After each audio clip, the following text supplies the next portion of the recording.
Hello and welcome to You've Seen It Before, movie reviews, connections of mind, and welcome back to the final installment in my reaction series to each and every episode of the 7th and final season of Marvel's Agents of S.H.I.E.L.D. That's right, we've made it to the end, the last two episodes of this season, the series finale, as it were. The last two episodes aired back-to-back, episodes 12 and 13.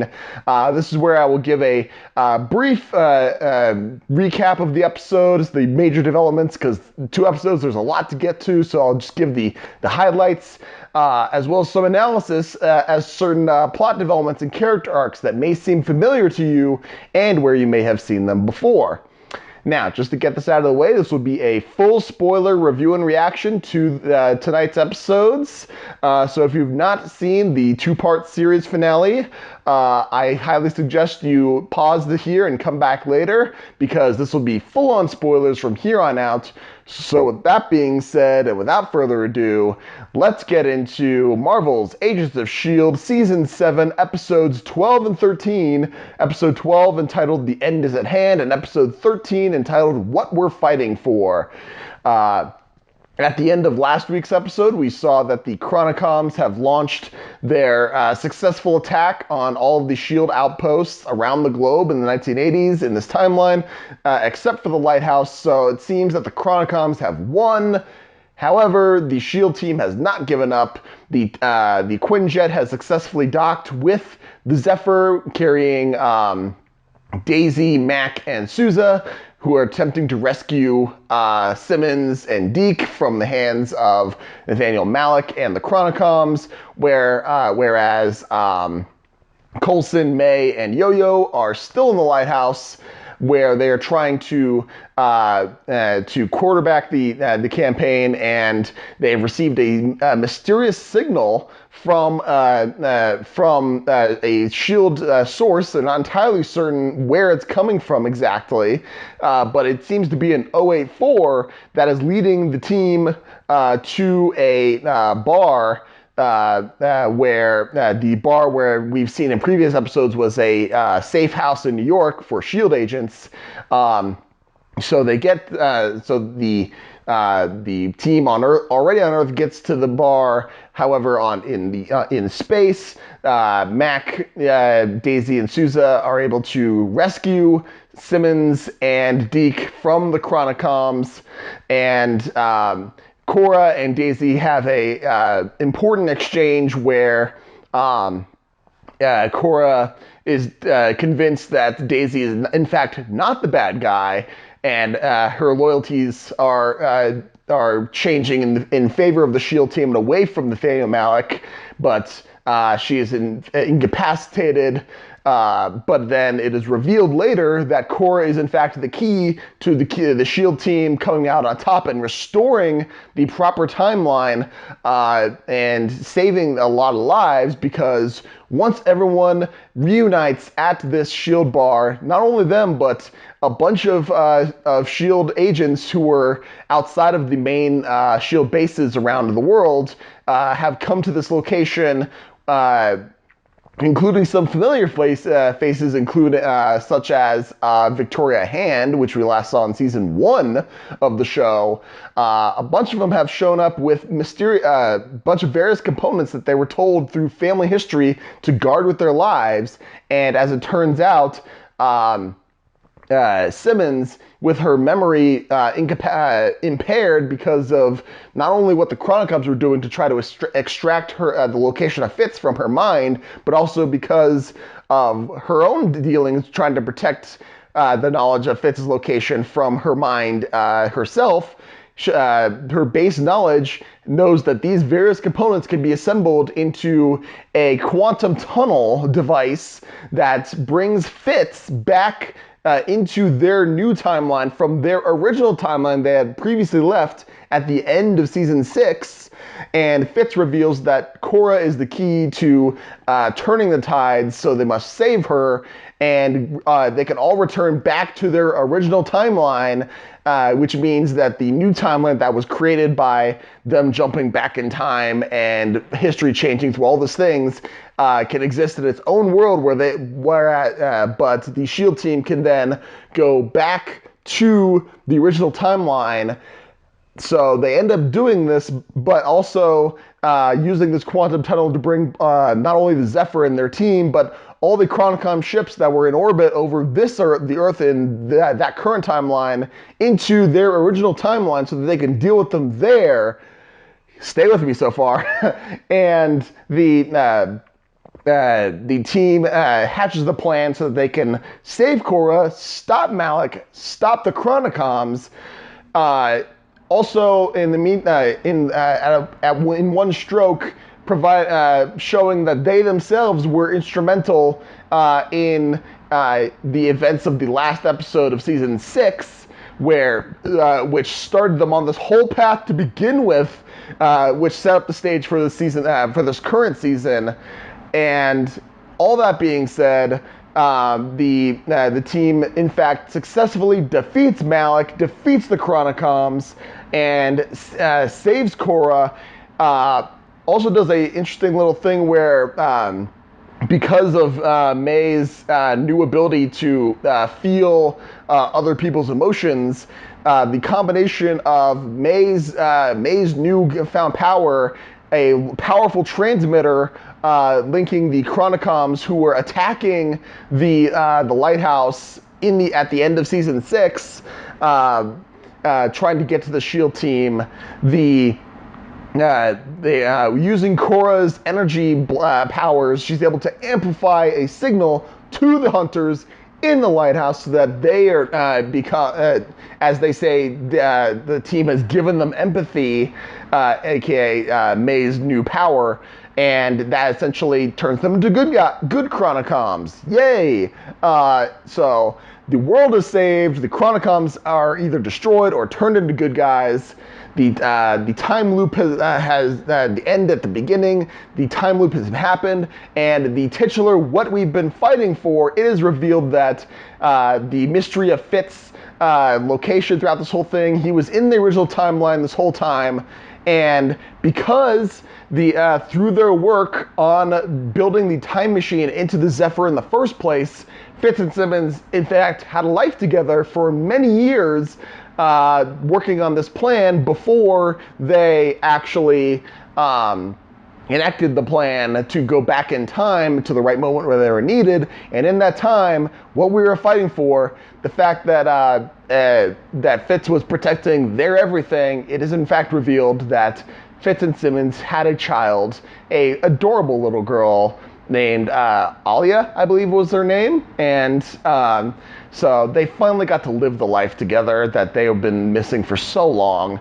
And this episode, the series finale concludes with a 1 year later time jump where we have a brief little reunion in a virtual reality simulation that catches the team up and shows where everyone else is going, minus Deke, who had to stay behind in the original timeline, in the altered timeline. But because it's the 80s, his logic is, hey, he didn't really belong there. But they may see him soon because he's Fitz and Simmons' descendant, and he was a rock god in the 80s, so he is gonna be fine. And we get to see a heartfelt goodbye to all the characters who go on to new lives. Fitz and Simmons are now retired and raising their daughter. Daisy and Sousa are on Zephyr 3, I guess, and Korra's with them, and they're off in space somewhere. Mac is still the director of S.H.I.E.L.D., and he is now on a helicarrier, last we see him.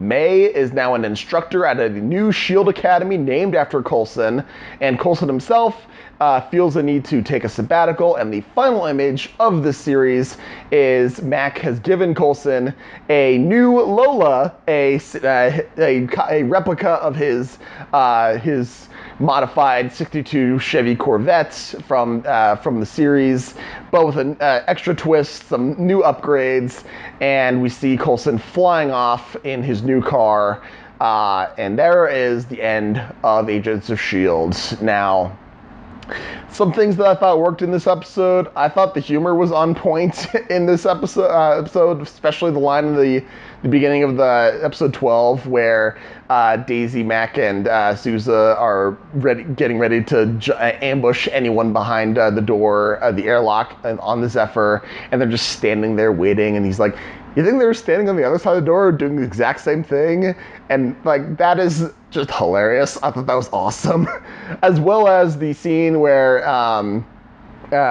Coulson is describing the plan, and he's like, you did exactly what we want to do. And Sybil's like, oh yeah? Well, what comes next? And then May comes crashing down, and she's like, the cavalry. And it's like, it's awesome because she finally embraces the nickname that she has hated for so long, but it's not quite as good as like the on your left moment from Avengers Endgame, but it's essentially it's the Agents of S.H.I.E.L.D. equivalent of that, and it's pretty awesome. Also, if I didn't mention it before, Fitz and Simmons' kid is just adorable. She's awesome, and at first, I was a little bit concerned when they do the 1 year later time jump because I was afraid it was going to be like a Deathly Hallows Part 2 situation where you have the flash forward and we just see the new characters briefly and they have their own lives and they have the age up makeup and it looks kind of awkward. Even though it's in the book, it just didn't come off right in the movie. This was very heartfelt and I was sad to see these guys, and I will admit, I actually got kind of choked up, especially when Daisy was left as the last person in the virtual bar, and it's like, yeah, they've been through a ride, and we as an audience have been through a ride with them. Really, the only thing that I thought didn't quite work is the fact that the Chronicoms have been built up for so long as being like a very hard to kill foe, and this one they kind of drop them left and right, and they kind of lost their threat after a while. That's just me. I thought that was an odd choice. But as far as things that seem familiar, the fact that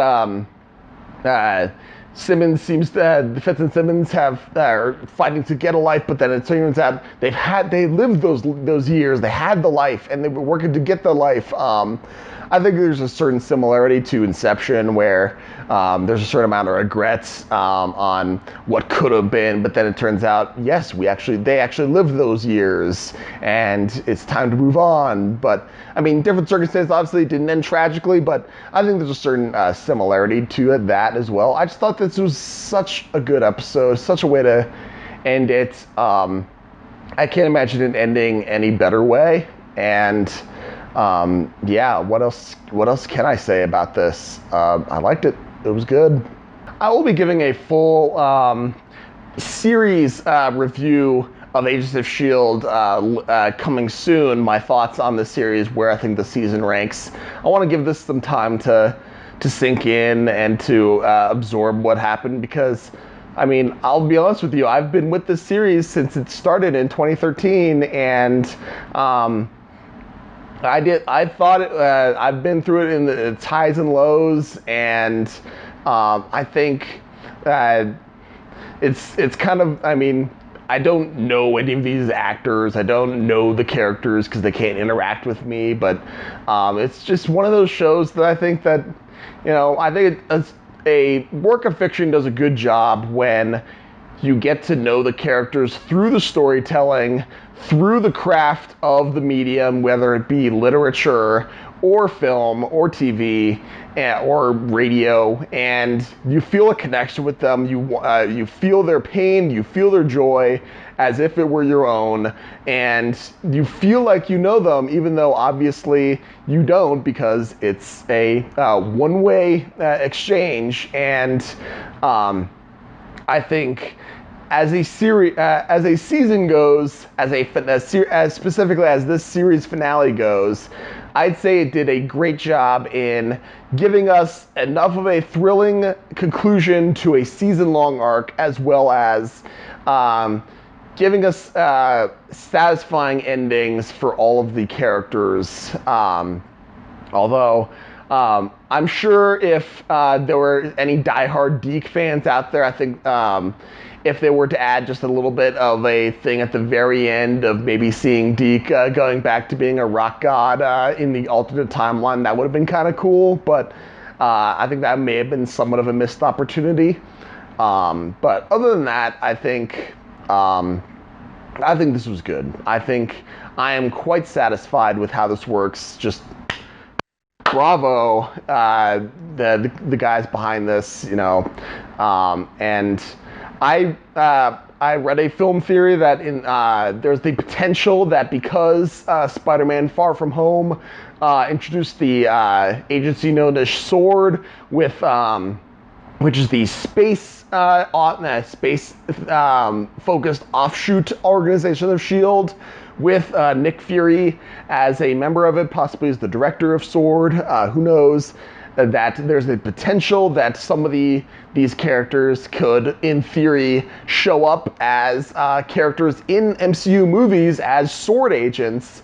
I think it would be a really freaking shame if none of these characters show up again, because they've earned their place in the Marvel universe. Whether or not this is now considered canon or not to the MCU, I don't care. I consider it canon.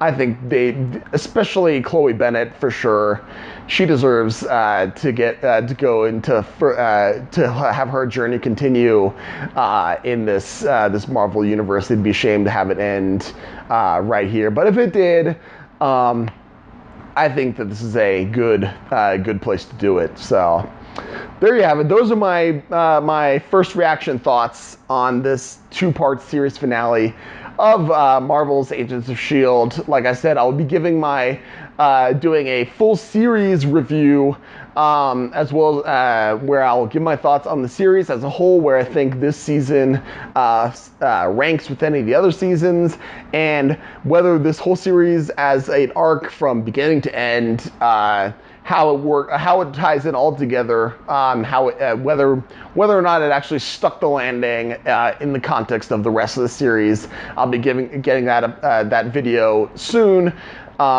Thank you so much for watching. I appreciate whatever audience I can get. If you liked this video or any other video on my channel, please give me a like, share, and especially subscribe. I'd very much appreciate it. Be sure to look for my next video after my Agents of S.H.I.E.L.D. series review. Fingers crossed, hopefully I can get a review of Tenet to you in the coming weeks. Hopefully I'll be able to see that, and maybe some of you will be able to go see it in a theater safely. Hopefully we can all do that sometime soon. Until then, guys, thank you so much for watching. Again, you guys are the best, but just remember, there is nothing new under the sun, and yes, you have seen it before.